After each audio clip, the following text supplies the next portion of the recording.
Urgence absolue. Les faits se sont produits dans un parc du centre-ville peu avant 10h. Retour sur ce qui s'est passé dans un instant. L'assaillant est né en Syrie en 1991. Il a vécu plus de 10 ans en Suède où il a obtenu un statut de réfugié. Nos envoyés spéciaux sur place ont pu s'approcher de l'ex-femme du suspect. Un échange bref et très tendu, vous le verrez. Et puis à l'Assemblée nationale, les débats animés sur les retraites ont finalement laissé place à l'émotion des députés. Une minute de silence a été observée dans l'hémicycle, l'émotion avant des propos qui ont fait polémique. Vous le verrez dans un instant.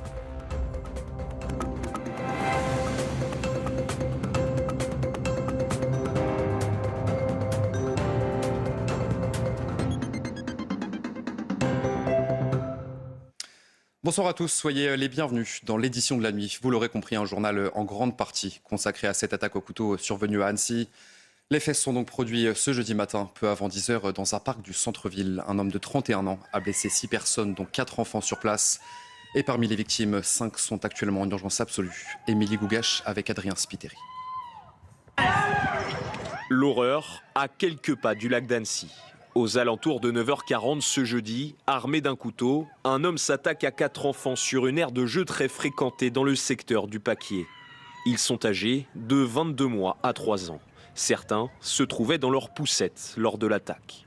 L'assaillant s'en prend ensuite à 2 adultes de 70 et 78 ans avant d'être interpellé à 9h45. Parmi les victimes, 5 ont été placés en urgence absolue. Durant son périple meurtrier, des riverains avaient tenté de stopper l'assaillant. Né en Syrie, inconnu des services de police ou de renseignement, il est arrivé sur le territoire français légalement.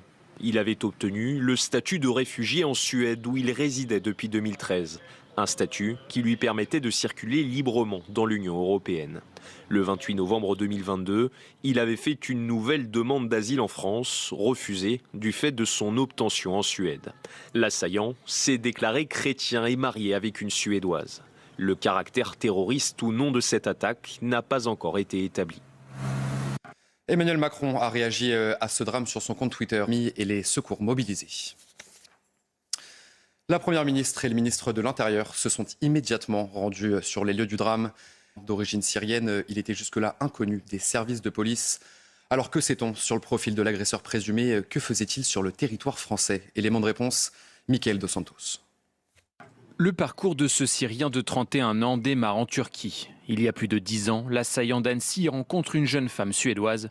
Il déménage alors dans le pays scandinave avec celle qui deviendra sa future épouse.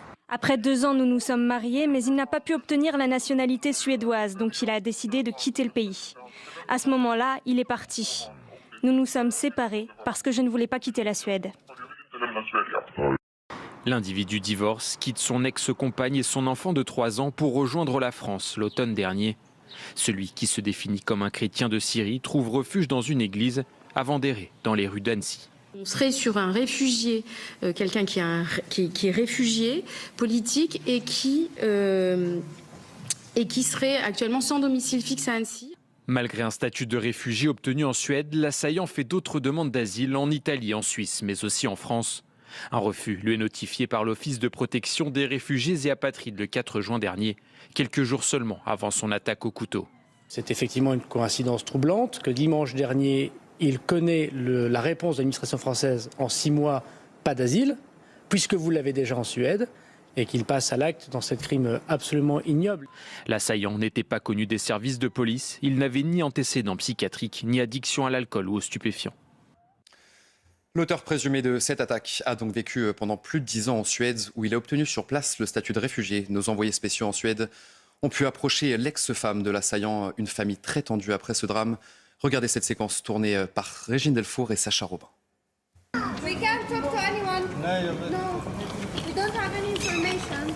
You have something to defend people?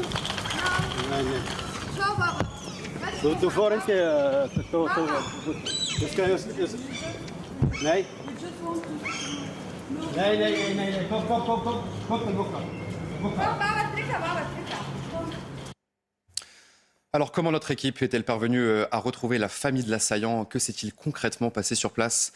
Régine Delfour et Sacha Robin toujours sur place.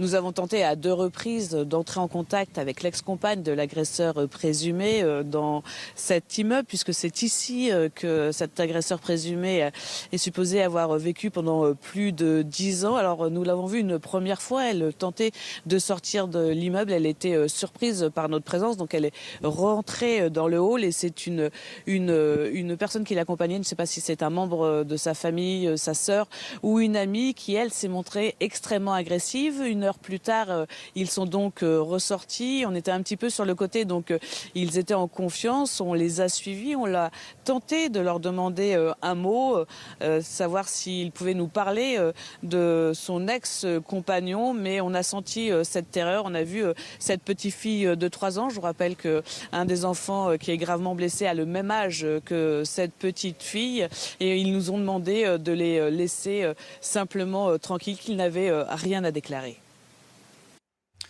Le suspect était sans domicile fixe. On va écouter ces quelques personnes qui ont partagé les rues d'Annecy avec l'assaillant. Écoutez. Mon copain, il l'a jamais senti.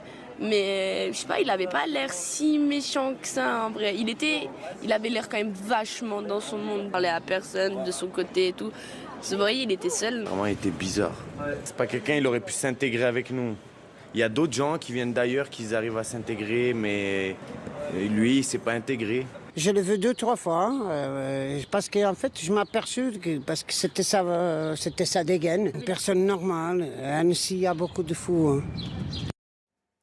Des riverains ont tenté de stopper l'assaillant lors de cette attaque. Et parmi eux, Henri, un homme qui fait le tour des cathédrales de France et qui a tenté d'éloigner l'homme de l'aire de jeu avec son sac à dos. Et regardez ce qu'il a posté sur son compte Instagram. Merci pour tous vos messages de soutien. Je pense particulièrement aux victimes et à leurs parents. J'espère qu'ils s'en sortiront. L'aventure ne s'arrête pas. On se retrouve bientôt. Après ce drame, tout le pays est sous le choc et en particulier les habitants de la ville d'Annecy. Certains sont revenus sur les lieux du drame un petit peu plus tard dans la journée pour apporter leur soutien aux familles des victimes. Célia Barotte et Charles Baget sur place pour CNews.